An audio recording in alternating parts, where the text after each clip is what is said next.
Bueno, buenos días para todos. Veo que en este momento hay casi 50 personas conectadas. Bienvenidos todos y todas a este webinar organizado por la Pontificia Universidad Javeriana.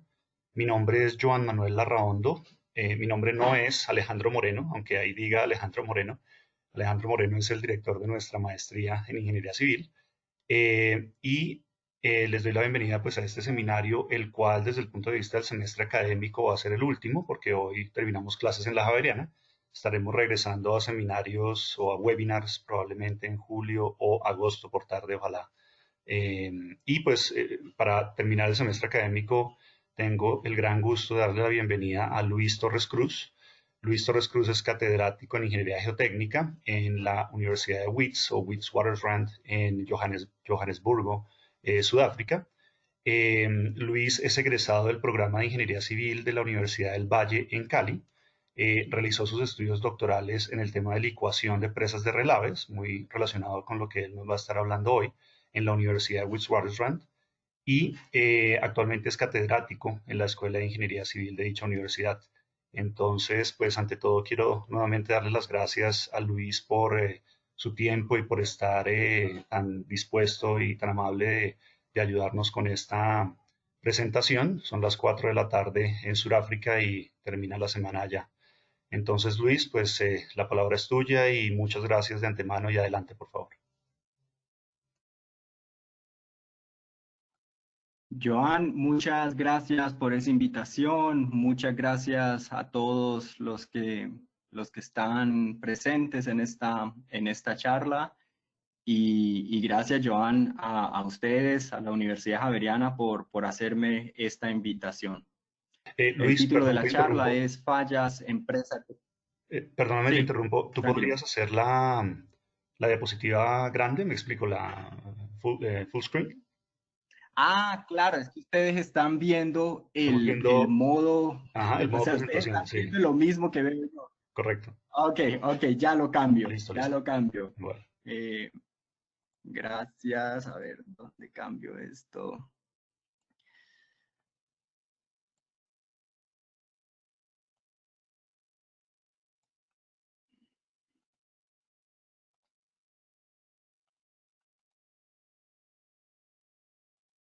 Ok, creo que ahora sí. perfecto. Listo, gracias. Adelante, por favor. Bueno, esto no lo había anticipado, vamos a ver cómo me va. Muchas gracias nuevamente. El título de la charla es Fallas en presas de relaves, una perspectiva geotécnica. Tengo 40 diapositivas para compartir con ustedes, así que más me vale que comience ya mismo.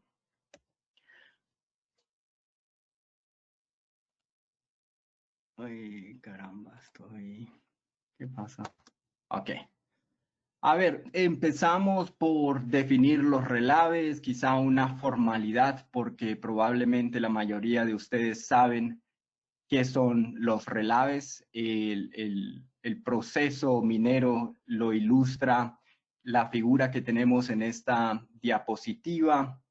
Tenemos aquí la mina como tal. Hay un macizo rocoso que contiene un mineral de interés. Ese macizo rocoso se extrae,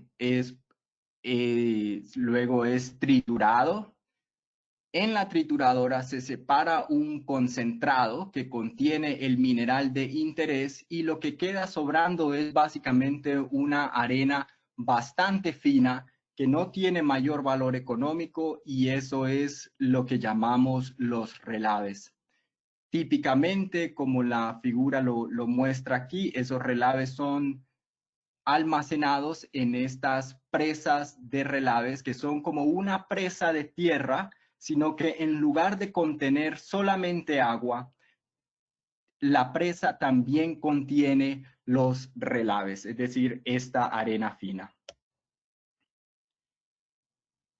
Empecemos a nivel de partícula. Debido a que estos relaves son el producto de un proceso de trituración, tienden a tener una forma que es más angular que la de los procesos naturales, que la de los suelos naturales.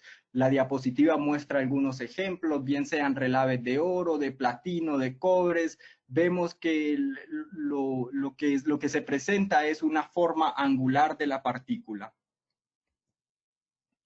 En términos de tamaño de las partículas, podríamos decir a partir de estas curvas de estas curvas granulométricas que son representativas de 28 tipos de relaves de diferentes minerales y de diferentes partes del mundo, que a grosso modo los relaves caben en un rango que va desde 1 milímetro o que llega hasta 1 milímetro y que comienza más o menos en una micra. Entonces, en ese rango de tamaño caen la mayoría de los relaves. Y en cuanto a gravedad específica y mineralogía, bueno, como la tabla o el cuadro aquí lo muestra, hay una gran variedad, pero sí quiero destacar que pues en mecánica de suelos, por lo general, cuando tenemos que hacer una primera estimativa de la gravedad específica, solemos utilizar 2.7, pero por lo general los relaves son un poco más pesados que ese 2.7. Hay varias formas de transportar los relaves y pues debido a limitaciones de tiempo yo no voy a hablar sobre todas ellas, pero sí voy a hablar sobre la forma más común, que es el transporte hidráulico. Es decir, una forma en que los relaves tienen que estar mezclados con una cantidad de agua que sea suficiente para permitir su bombeo por tuberías, así como lo muestra esta figura a la izquierda, y no sé si alcanzan a ver de pronto, eso es Johannesburgo, allá en el fondo. Y bueno, transportando los relaves de esta manera hidráulica, se forman estas presas. Esta es una foto tomada desde una presa hacia otra presa. Las represas de relaves, las más comunes, por lo menos, llamémoslas las convencionales, tienen un método de construcción progresivo.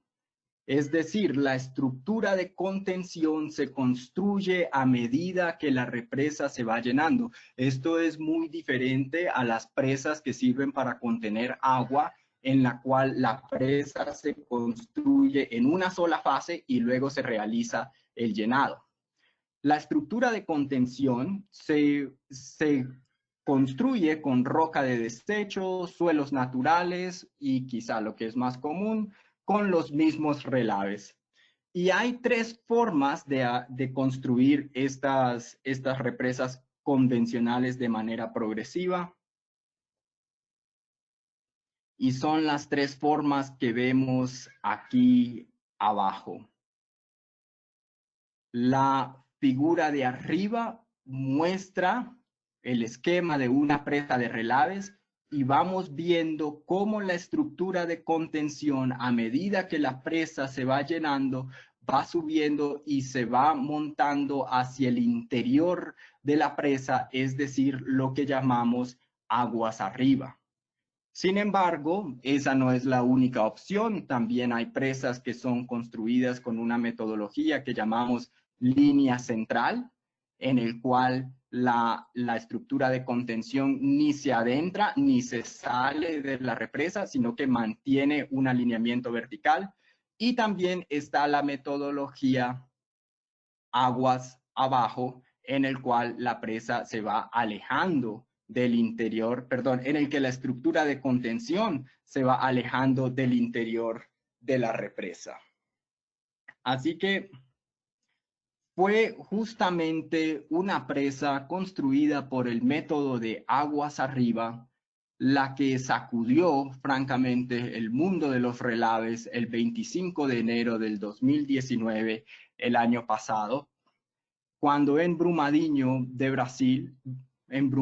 Brasil, colapsó una represa y cobró la vida de más de 250 personas, y estoy seguro que todos ustedes habrán visto el video del momento del colapso de esta represa. Si no lo han visto, les recomiendo que lo busquen en YouTube. Y bueno, aparte de cobrar la vida de todas estas personas, el colapso de la represa implica también grandes costos financieros, grandes costos sociales, grandes costos ambientales. Y en vista,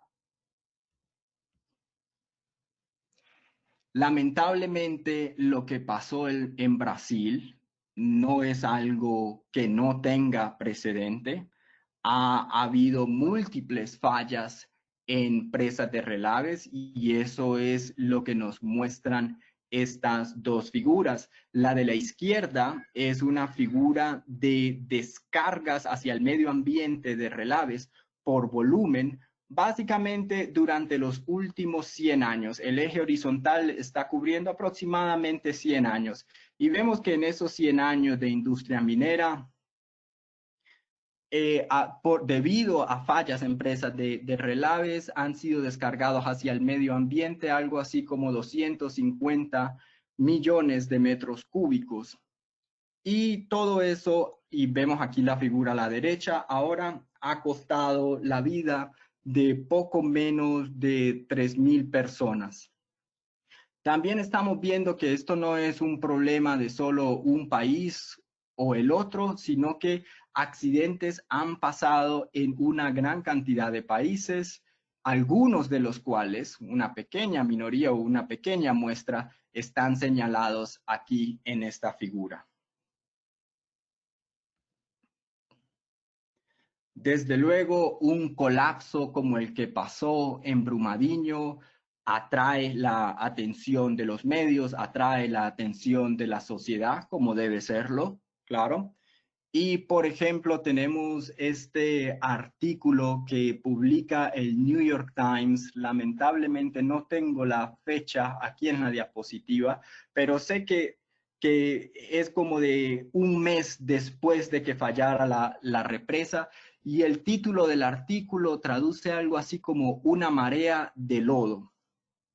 Por cierto, es un artículo que tiene una visualización bastante impresionante de las consecuencias de esta falla, así que también, si no han visto el artículo, se los recomiendo. Tiene unas gráficas excelentes.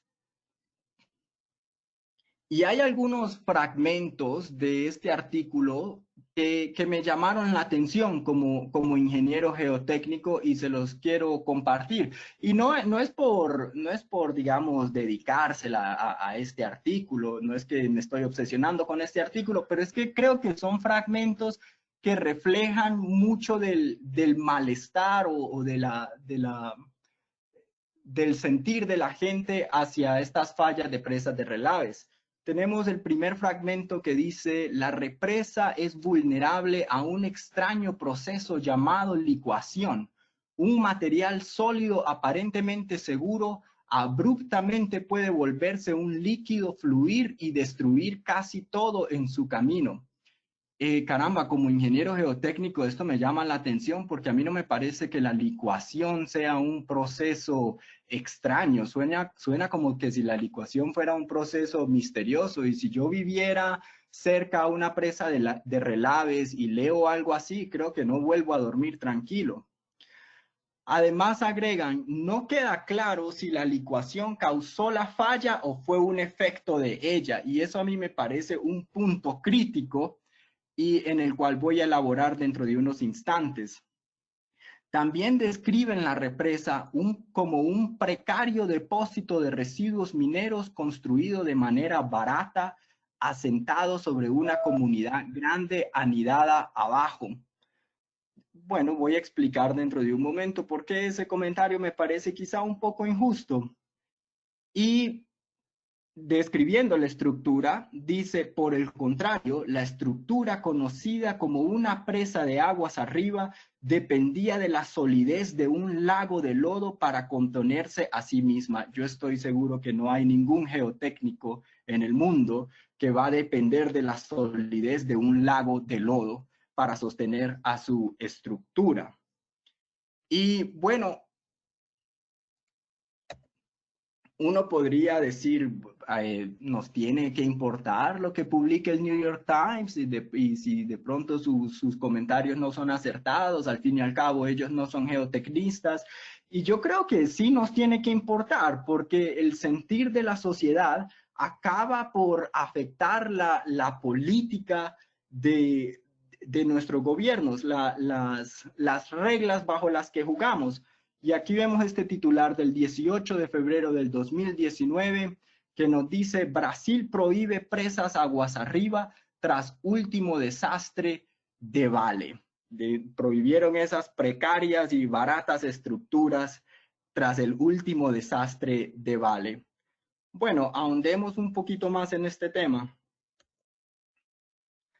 Primero quiero tocar quiero abordar el tema de esta obsesión por la licuación que a veces nuestros medios parecieran tener. Y ahora bien, la licuación es bastante escandalosa, ¿no? Porque implica que los relaves acaban por fluir y por recorrer grandes distancias, muy cierto, y acaban por causar gran destrucción.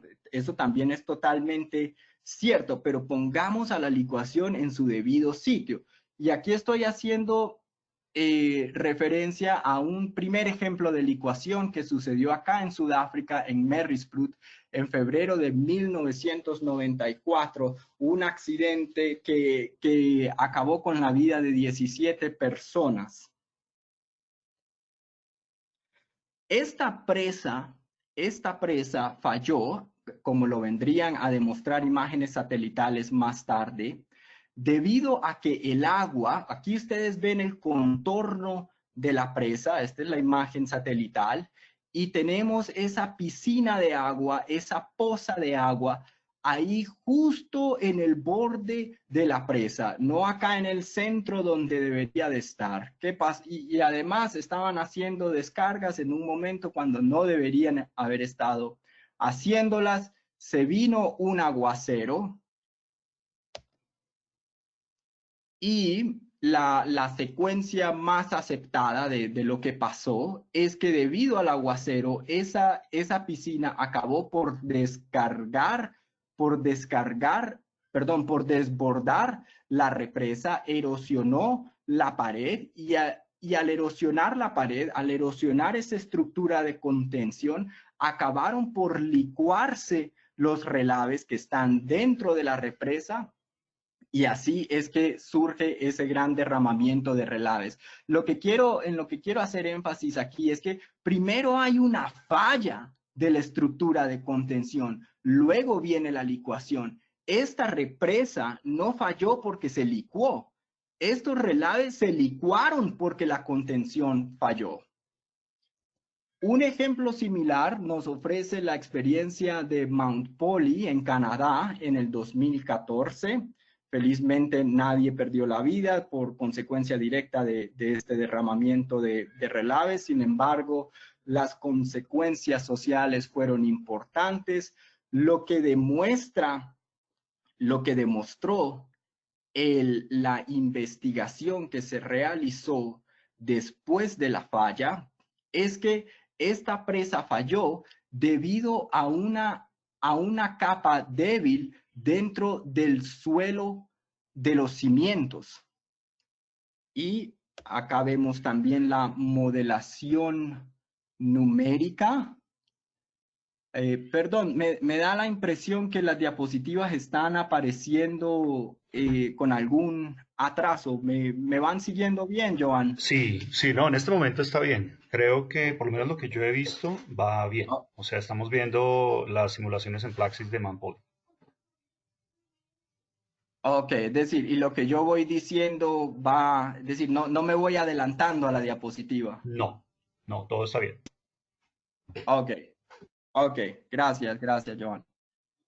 Bien, acá también las simulaciones numéricas nos muestran que esta represa, que esta estructura de contención falló debido a una capa de contaminación. Nuevamente, La licuación ocurrió porque la presa falló. No es que la presa falló porque la licuación ocurrió. Así que, de acuerdo, tenemos que estar conscientes del devastador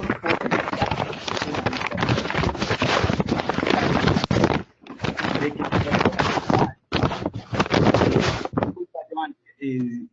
no sé si se quedó un micrófono activado. Sí, Estoy recibiendo. hay un micrófono ¿Algo de prendido, referencia? estoy buscándolo para desactivarlo.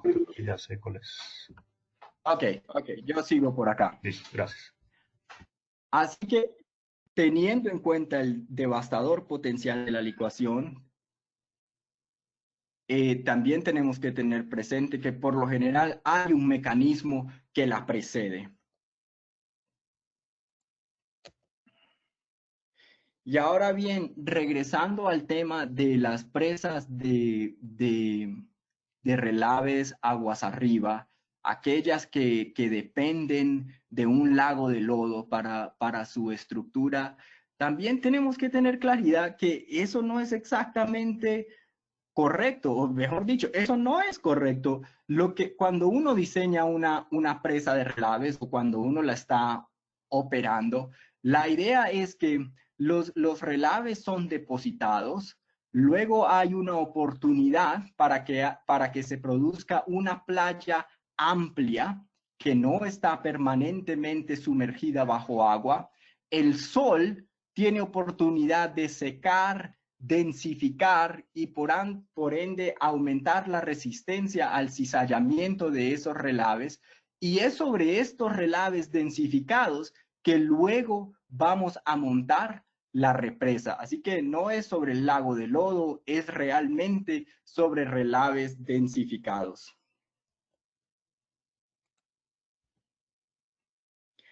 Y sin embargo, teniendo estas explicaciones en mente, la falla de Brumadinho parecía o parece desafiar las explicaciones más obvias. Y digo parece porque esta es una falla que todavía está bajo investigación y todavía no conocemos exactamente por qué Brumadinho falló.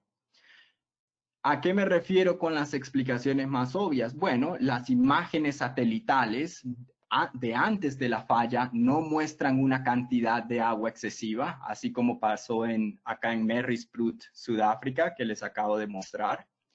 No hubo reportes de lluvias fuertes ni actividad sísmica en los días previos a la falla.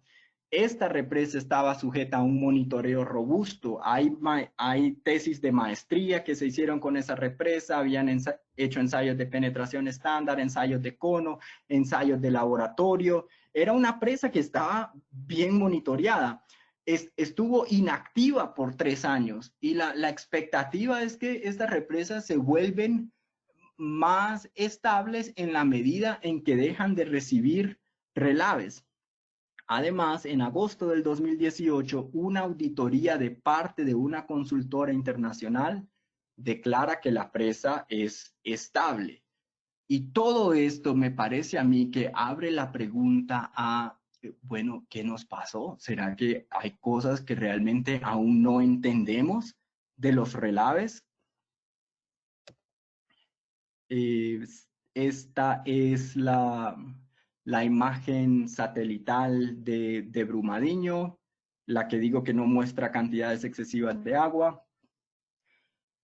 Y bueno, regresando a la pregunta sobre si hay deficiencias en nuestro entendimiento del comportamiento de los relaves, bueno, yo como investigador y como académico ciertamente pienso que sí.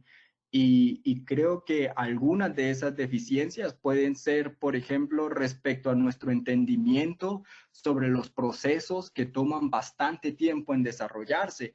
Por ejemplo, hay movimientos graduales, erosión interna, migración de finos que obstruyen drenajes, y todos estos son procesos que pueden demorar años o décadas en manifestarse. En contraste, muchas veces procuramos entender el entendimiento de estas presas haciendo ensayos en el laboratorio que duran días o semanas, y eso lo he hecho yo mismo. Así que creo que todo esto apunta a la importancia del monitoreo en presas de relaves, porque tenemos que reconocer que tenemos dificultades en entender su comportamiento a largo plazo. Segundo punto, las muestras contractivas de relaves son difíciles de generar en el laboratorio a partir de lodo, o lo que llaman en inglés slurry. Quizá hay mecanismos químicos que no estamos reproduciendo en el laboratorio. Creo que esto apunta a la importancia de realizar ensayos con la misma agua de la presa y, digamos, no con agua de la llave, para así poder reproducir cualquier mecanismo químico que se pueda estar dando en la presa y que de pronto no estamos reproduciendo en el laboratorio. Ahora bien, tenemos que ser francos, no todo es cuestión de mejorar nuestro entendimiento. Los administradores de estas estructuras también juegan un rol muy importante. Aquí tengo una cita de un reporte de Naciones Unidas y de ICOL, que es la Comisión de Grandes Represas, y que basándose en un análisis de 221 fallas de presas de relave, dice: se puede argumentar que las fallas son debido a una administración inadecuada. El arte y la ciencia de la ingeniería geotécnica y la geología, más las investigaciones detalladas del comportamiento de las presas, le ha dado a los diseñadores suficiente información para permitir un diseño seguro. En una línea similar, el profesor Blight, de acá de Sudáfrica, en su libro del 2010, nos recuerda que, y él está en el contexto, es que él está hablando sobre las fallas de las presas de relave, y bajo ese contexto nos dice que estas presas están bajo construcción durante toda su etapa operativa y son operadas por una sucesión de personas de las cuales no todas están dedicadas a hacer su labor con la mayor de sus habilidades, no todas están propiamente entrenadas y no todas entienden cuáles pueden ser las consecuencias de una negligencia. Más importante que todo, una mina es operada para el beneficio de sus accionistas y hay pocos administradores de minas quienes, para salvaguardar su sustento, no verán a la presa de relaves con una mirada y actitud poco generosa. Y bueno, uno puede estar de acuerdo o desacuerdo con este sentir, pero para quienes estamos en la geotecnia tratando de ayudar a la industria minera a prevenir este tipo de desastres, tenemos que estar por lo menos conscientes de que este tipo de sentir existe. Y bueno, regresando a Brumadinho y pensando ahora en el rol de la administración, vemos este fragmento de una tesis de maestría del 2010 que dice: en la primera fase, ocurrida entre los años de 1976 hasta 2005, la presa era operada sin una directriz en cuanto a la colocación de relaves. Durante ese periodo hubo situaciones de colocación sumergida por problemas en el bombeo del agua de recirculación. Y otro aspecto importante eran las grandes distancias entre los puntos de descarga. Y ahora bien, no podemos llegar a la conclusión de que esto está relacionado con el colapso de la presa, pero ciertamente como geotecnistas creo que debemos estar por lo menos abiertos a esa posibilidad de que algo que ha sucedido hace varios años pueda llegar a tener consecuencias en el desempeño de la presa, e igualmente preguntarnos qué cosas que estamos haciendo hoy en las presas pueden llegar a tener consecuencias muchos años más tarde. Y esto me recuerda a la propaganda de Messi, en la que él declara con ironía, por supuesto: entrené 17 años para convertirme en un éxito repentino. Y obviamente el sentir de la propaganda es que algo que nosotros podemos percibir como repentino quizá es el resultado de un proceso que ha demorado muchos años. Creo que puede aplicar para el desempeño de los atletas, así como puede aplicar para el desempeño de las presas de relave.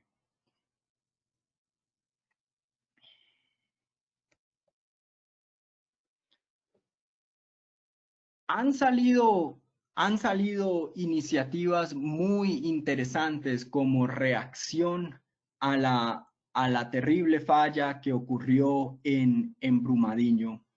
Una de estas actividades fue establecido en conjunto por el Consejo Internacional de Minería y Metales, por la Organización para el Ambiente de Naciones Unidas y por la Organización para Principios de Inversiones Responsables. Y estas tres organizaciones se han juntado para establecer una norma internacional para el manejo seguro de presas de relaves.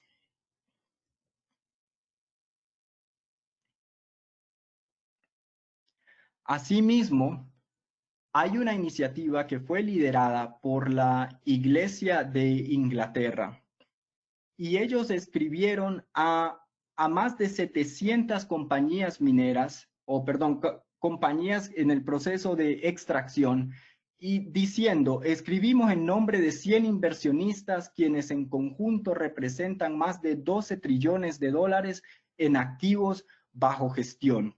Y le han pedido a esas empresas mineras que respondan a 20 preguntas que corresponden a las coordenadas de las presas, al tipo de construcción, al volumen de relaves almacenados, tanto volumen actual como proyectado, altura, estabilidad, la norma que los rige, en fin. Y es realmente la primera vez que tenemos oportunidad de tener tanta información sobre las presas de relaves. Al 31 de marzo de 2020, de las 726 compañías contactadas, 340 respondieron, lo cual constituye el 47%, y 386 no han respondido, 53%. Y como me va ganando el tiempo, solo voy a agregar que 45 de las 50 compañías mineras más grandes del mundo respondieron. Así que si bien aquí no están representadas todas las presas de relaves en esas respuestas, y por cierto, debo hacer énfasis que las respuestas fueron públicas. Si aquí no están representadas todas las presas de relaves, pues sí hay una buena cantidad de presas de relaves en esta base de datos. A partir de las respuestas que dieron las diferentes compañías, junto con mi alumno de doctorado, David Chiche Awuko, nos dimos a la tarea de constituir una base de datos. Y aparte de destacar la participación de David en este esfuerzo, también debo destacar que esta fue una base de datos preliminar. Ahora bien, la tenemos actualizada hasta el 8 de noviembre del 2019. Y en ese entonces encontramos que en la base de datos habían 1.759 represas. El volumen almacenado en ese momento era de 42 billones de metros cúbicos. Y aquí estoy usando la palabra billones como 10 a la 9. Para poner eso en contexto, según el área que yo medí de Bogotá, que creo que son más de 300 kilómetros cuadrados, si fuéramos a depositar todos esos relaves sobre Bogotá, nos alcanzaría para crear una capa de aproximadamente 110 metros de espesor. Para dentro de 5 años, el volumen proyectado es de 54 billones de metros cúbicos. Así que esto me llamó mucho la atención. Ha demorado prácticamente 100 años llegar a 42 billones de metros cúbicos, y dentro de los próximos 5 años va a haber un incremento de 25% del volumen actual. Creo que habla sobre el crecimiento en la cantidad de relaves almacenados. Y usando esta base de datos, podemos empezar a ver tendencias sobre lo que está ocurriendo en el mundo de los relaves. Y, por ejemplo, podemos ver el número de presas que se están construyendo por década. Y vemos que en la actualidad, ese conjunto de compañías mineras que respondieron a la solicitud de información de la Iglesia de Inglaterra están construyendo aproximadamente 300 presas por década. O sea, si sacamos un promedio 30 al año. También podemos ver la evolución en la popularidad de diferentes métodos de construcción. Y vemos, por ejemplo, aquí US representa upstream, que indica las represas aguas arriba. Fueron muy popular en la década de los 20 y quizá a inicios de siglo, y han venido bajando en popularidad a medida que ha pasado el tiempo, probablemente porque hay dudas sobre su desempeño en zonas de alta amenaza sísmica. Por el contrario, la popularidad de las represas aguas abajo ha venido aumentando. También podemos ver cuáles son los sistemas de almacenamiento más comunes. Y vemos que realmente la gran mayoría de los volúmenes de relaves están almacenados en esas presas convencionales a las que hice referencia en un principio, es decir, aguas abajo, línea central, aguas arriba o un híbrido de esas tres. Y es realmente una pequeña cantidad de volumen, el cual está almacenado en represas o depósitos que fueron hechos con otros métodos constructivos. El título de esta diapositiva es incorrecto. Aquí lo que realmente estamos viendo es el número de represas que hay en los diferentes continentes, y si nos fijamos específicamente en las presas activas, vemos que África, América, excluyendo Estados Unidos y Canadá, Oceanía y el norte de América están más o menos parejos. Hay un poco menos de represas activas en Asia y hay muchas menos en Europa. Y uno de los aspectos importantes de esta información que fue liberada por las compañías es que tenían que informar si las represas en algún momento habían tenido problemas de estabilidad, que la estabilidad no fue certificada o hubo alguna preocupación sobre su estabilidad. Y vemos que, bueno, la que más se destaca en presas activas es el sistema aguas arriba. 19.7%. Quizá un mensaje de que aunque pueden ser construidas de manera segura, no las estamos construyendo de la manera más segura.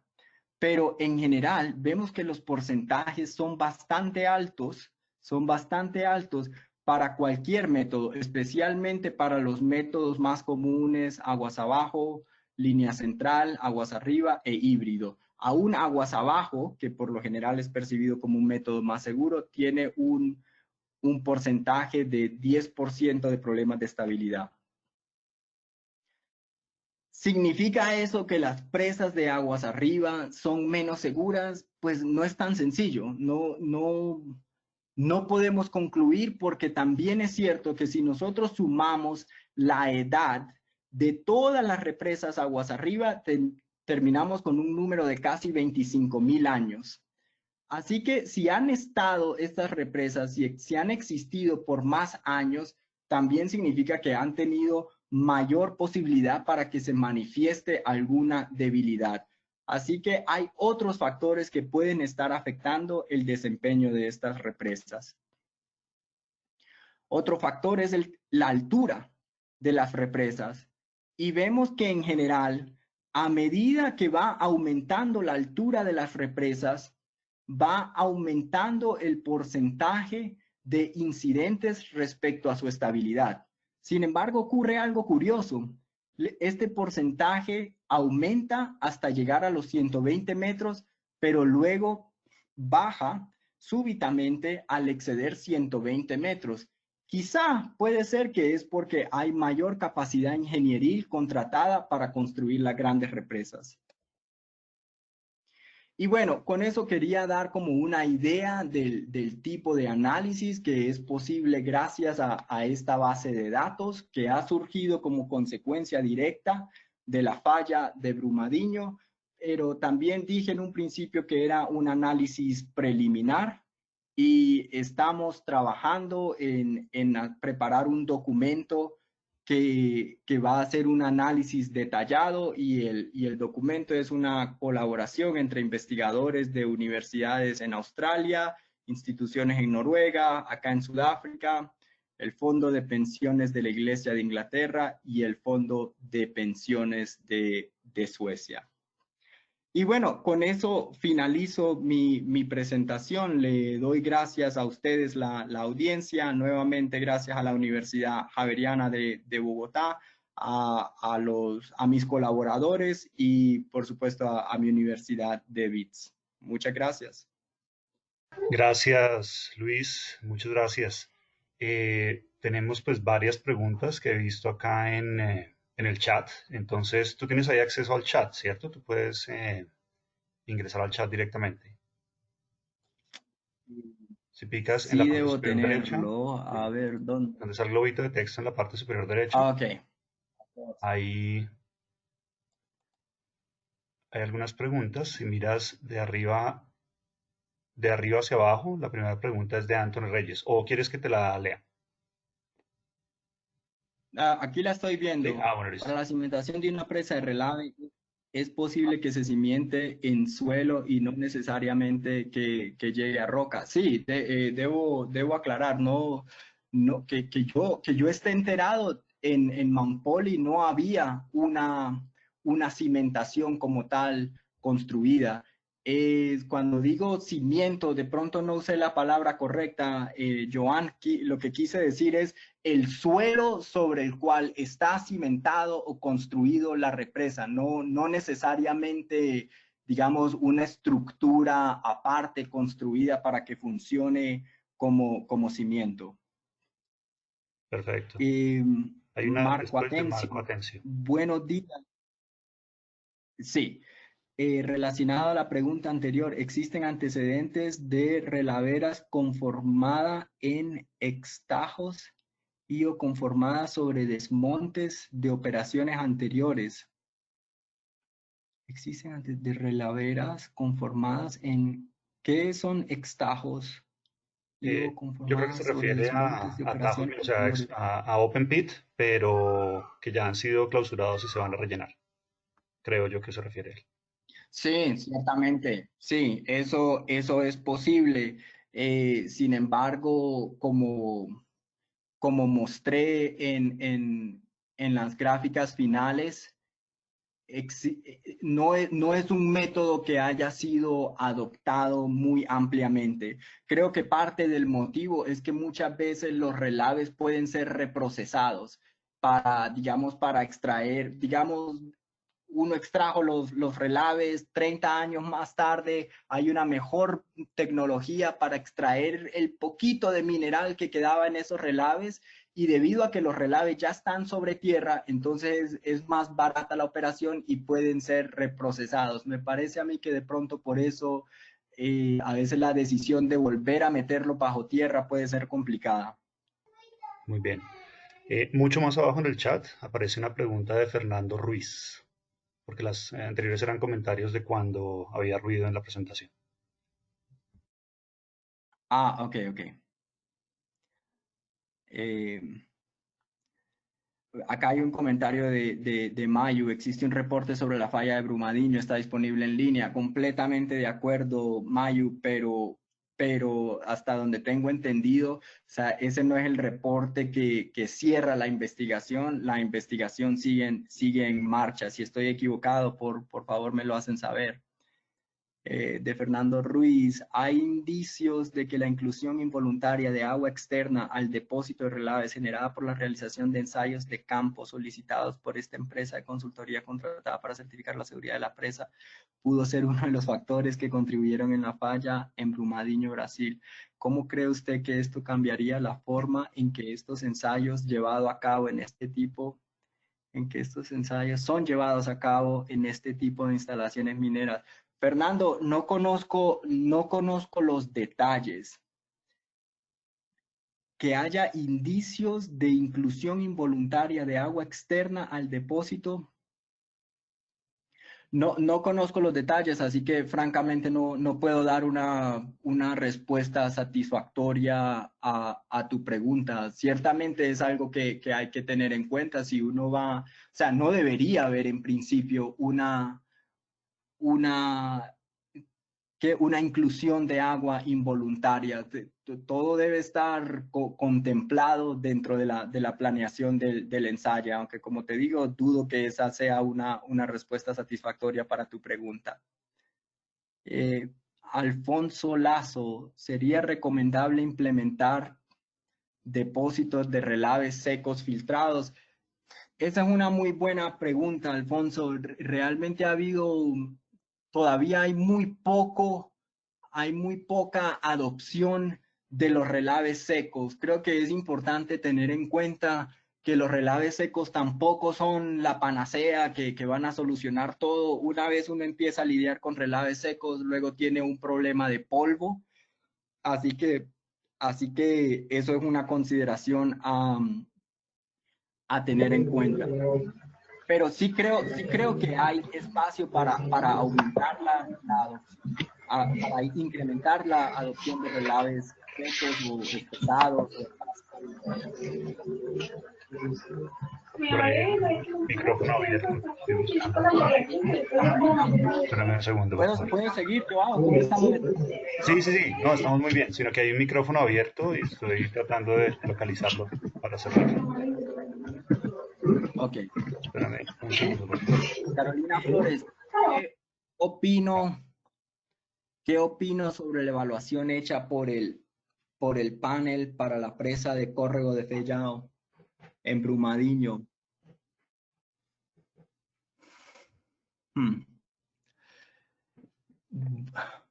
Pues me parece a mí que perdón, que después de leer ese informe siente uno como que, bueno, la pregunta sigue abierta. ¿Por qué falló? ¿Por qué falló? O sea, está bien que podamos hacer una modelación numérica que imite el mecanismo de falla, pero no me parece a mí que eso responda por qué exactamente falló y, más importante aún, cómo podemos evitar que este tipo de mecanismos se repitan. Marco Atencio, gracias Marco. Tajo de Speed, ok. Carlos Ordóñez, ¿es posible que nos envíen la presentación al correo cada Ordóñez? Bueno, eso lo hemos hablado, la presentación incluso va a estar en YouTube, así que eso va a estar grabada, no va a presentar un problema. Ariel Bustamante, para la verificación numérica del mecanismo de falla, ¿qué modelo constitutivo sugiere utilizar para el geomaterial heterogéneo y cómo calibrar los parámetros mecánicos? Ariel, si yo supiera la respuesta a tu pregunta, Ariel, caramba, esa es la pregunta del millón, ¿no? Y también me hago esa pregunta porque, bueno, un modelo constitutivo no es que lo maneje, pero con el que estoy algo familiarizado es NORSAND. Pero en el NORSAND uno tiene que escoger los parámetros y esos parámetros corresponden a una curva granulométrica en particular. Sin embargo, cuando vamos a la presa de relaves como tal, los relaves dentro de una misma represa no siguen solamente una curva granulométrica. Hay una gran variedad de curvas granulométricas dentro de una sola presa. Por ende, hay una gran variedad de parámetros. ¿Cómo nos adaptamos a eso? creo, no conozco los detalles, pero creo que el libro de Jeffries y Bean en cuanto a la ecuación de suelos usando una perspectiva de estado crítico, ellos abordan ese tema en uno de sus capítulos. Quizá por ahí puedas encontrar una respuesta satisfactoria. Rafael Noza, a compartir, ok.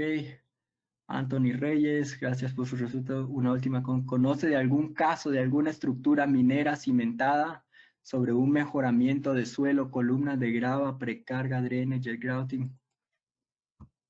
No, Anthony, no conozco. No conozco y mira que la base de datos, esas 20 preguntas, ninguna de esas 20 preguntas abordó el tema de la cimentación de la presa. Quizá es una buena idea para cuando se vuelva a hacer digamos, una solicitud de información, preguntarle a las empresas mineras sobre las cimentaciones que están utilizando en sus presas. Bran, si el suelo donde cimentarán no tuviera las mejores condiciones, ¿cuáles son los métodos de mejoramiento más usados en minería? No puedo responder tu pregunta, Bran, no tengo experiencia en ese campo, así que debo responder paso. Carolina me dice, ya es definitivo la evaluación hecha para Brumadinho. Carolina, si de pronto nos pudieras compartir el enlace aquí dentro de este chat para esa evaluación definitiva, sería muy interesante. Muchas gracias. Fernando, ¿el uso de instrumentación geotécnica podrá disminuir el riesgo de colapsos? Y otra pregunta, en esa base de datos que hablabas de la iglesia, ¿también puedo encontrar cuántas presas usan geomembranas o están...? Ok, empiezo con la segunda pregunta, Fernando Peña. Oye, Joao, yo no estoy leyendo todas las preguntas en voz alta porque supongo que todo el mundo las puede leer. ¿Estoy en lo cierto? Yo creo que sí, o sea, todo el mundo tiene acceso al chat, tengo entendido. Confío. No, pero Al igual, chat. igual Ok, las está leyendo en voz alta, entonces pues las escuchamos. ok. Fernando, la segunda respuesta es muy fácil.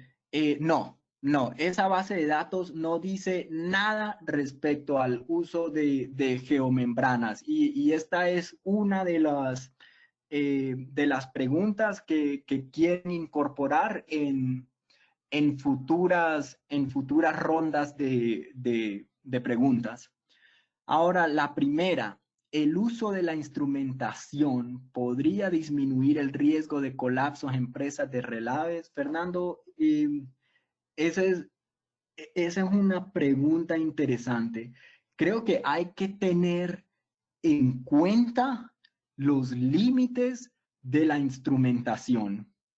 Y en ese sentido, el reporte que yo he leído de Brumadinho me parece bastante revelador en que hay mucho de que no, o sea, no habían indicadores, de que la presa iba mal, esto fue muy sorpresivo. Entonces, creo que a veces la ruptura puede ser tan frágil que, que no le da tiempo al instrumento de avisarte que algo anda mal. Así que sí creo que hay que observarlos para construir perdón, para monitorear la construcción, para monitorear que estemos siguiendo las prácticas, las mejores prácticas de construcción, pero no es conveniente utilizarlos esperando que nos va a avisar 2 horas o una semana antes de que ocurra la falla. Daniel Galvis, para las modelaciones numéricas en Plaxis de las presas de relaves, ¿qué modelo constitutivo se tuvo en cuenta? Supongo que Daniel me está hablando de De Van Mampoli. Poli, seguramente. Eh, creo, creo que fue el Norsan, Joao. No sé si vos tenés presente ese dato. No estoy seguro. La buena noticia, Daniel, es que la referencia está ahí en la diapositiva y el reporte de Mampoli es público, lo podés descargar y seguramente ahí encontrás la respuesta. Juan Segura, ¿el acidez del agua tiene alguna influencia en las fallas de las estructuras de los relaves. Qué interesante esa pregunta. Nuevamente, no sé. Eh, y creo que es algo que a lo que debemos prestar mayor atención. Hay varias investigaciones de relaves, algunas de las cuales he hecho yo mismo, que creo yo que tienen la falencia de no utilizar el agua de la misma presa de los relaves, sino que utilizamos agua limpia, caramba, no recuerdo la palabra en español. Pero sí me entiendes, el agua limpia, digamos, de la llave, y ahí estamos dejando por fuera el efecto que pueda tener la química del agua que está presente en la presa de relave. William Mauricio García, cordial saludo. ¿Está usted de acuerdo en que muchas de las fallas se deben a mal manejo administrativo y no a nuestra falta de conocimiento? Bueno, William, creo que esa pregunta la abordé en las diapositivas que estuve mostrando. Y creo que independiente de mi opinión, que esas opiniones existen y no las podemos ignorar. ¿Y cómo desde la ingeniería podemos mejorar esto? William, mi sentir es que al apartarnos de las mejores prácticas constructivas, nos exponemos a que nuestra ignorancia nos cobre factura. Es decir, en el momento en que dejamos de hacer las cosas siguiendo las reglas del libro, nos exponemos a que mecanismos que no entendemos muy bien nos puedan cobrar factura. Así que, bueno, la respuesta más concisa, ¿cómo desde la ingeniería podemos mejorar esto? Pues asegurándonos que nos apeguemos a los mejores métodos constructivos. Dijo que el ICMM está preparando una guía de manejo de relaves internacional. ¿Cuándo saldrá eso y tendrá aplicación a Latinoamérica? José Franco, José, la página se llama Global Tailings Review. Lo estoy escribiendo ahorita mismo aquí en el chat, Global Tailings Review. Te metes, tú lo buscas en Google y ahí te va a aparecer toda la información. Esa pregunta que haces sobre dónde tiene aplicación la norma y dónde no, es una pregunta bastante relevante que preocupa a mucha gente. Ciertamente es el caso acá en Sudáfrica. No tiene carácter de ley. Sin embargo, las empresas que son miembros del ICMM, que creo que son como 26, todas han dicho que van a adoptar esa norma. Es posible que empresas aseguradoras empiecen a exigir que para poder asegurar una operación, la mina tiene que seguir esa norma, pero no está claro quién va, digamos, quién va a velar por la aplicación de esa norma. Pero como te digo, buscas en Google y estoy seguro que ahí puedes encontrar más información. Carolina, el link de la evaluación del panel. Muchas gracias, Carolina, pero a ver, bueno, lo estoy abriendo. No sé si es la que ya he visto antes. Lucho TP, comento agua potable. Ok, respecto a la palabra que Al estoy agua buscando. experimental. Sí, sí, como en inglés hablan del deionized water y hay otra, Destilada. Agua en fin, deionizada o agua destilada. destilada, gracias. Sí. Agua destilada. Distill, esa es la que estaba buscando. Ok. Gracias, Joao. Por lo general, los mecanismos de desencadenamiento de licuación estática son muy complejos, como en San Marco y Brumadinho, como extrusión lateral y pérdida de succión, respectivamente. El diseñador puede estar exento de responsabilidades en estos casos, argumentando que es muy difícil prever estos durante el diseño. Eh, Brian habla sobre el rol del diseñador. Brian, pero no sé, desconozco hasta qué punto en San Marco y Brumadinho se respetó el diseño. Me parece recordar que el reporte sobre la falla en San Marco explícitamente dice que no se respetó el diseño y que la extrusión lateral ocurrió porque se depositaron relaves finos donde debieron haber ido relaves gruesos. Eso es lo que recuerdo en este momento. Así que en ese caso, pues hombre, no, ahí no es responsabilidad del diseñador, ¿no? Como decía uno de mis profesores, la estructura se comporta como la construyen, no como la diseñan. Edwin Amaya, cómo es el nombre del canal de YouTube. Ese yo lo Bueno, cuelgo yo ahorita. estoy seguro que vas a circular esa información.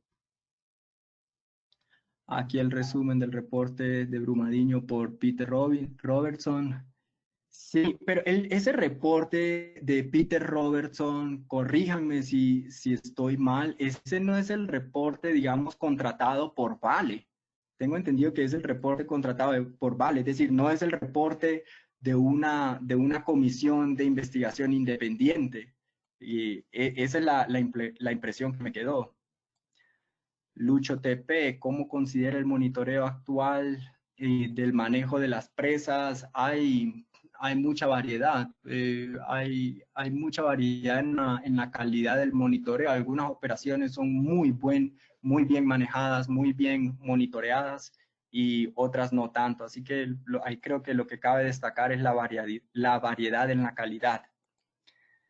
Y Duleni, ¿qué normativa regula los depósitos de relaves en Colombia? Desconozco, no sé, Joao, si de pronto vos sabes. Hay una serie de recomendaciones, pero las quiero llamar así, recomendaciones que están en el Ministerio de Minas, o sea, que están en documentos publicados por el Ministerio de Minas. Eh, Tanto como una normativa que regule, no tengo presente. De pronto, si algún colega del sector minero está ahorita atendiendo, pues podría darnos luces, pero no lo tengo presente. Ok, ok. Y acaba de entrar un comentario de Lina Hostios. Buenos días, Luis. Saludos desde Univalle. Una pregunta, no soy ingeniera, nos aclara. De manera general, en cualquier obra de estabilidad de talud, el mantenimiento de drenes, canales, etcétera, garantiza su buen funcionamiento. En las presas de relave, ¿cuáles son los mantenimientos que se les debe hacer para garantizar su funcionamiento?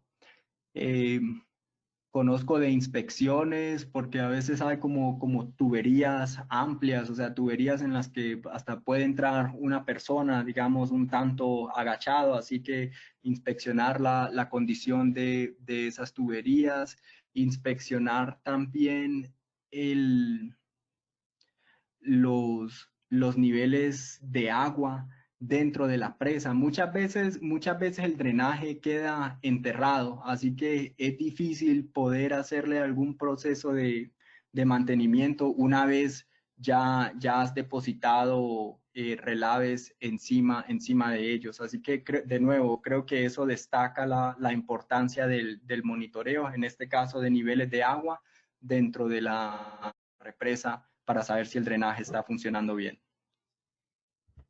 Excelente. Muchas gracias, de verdad, Luis.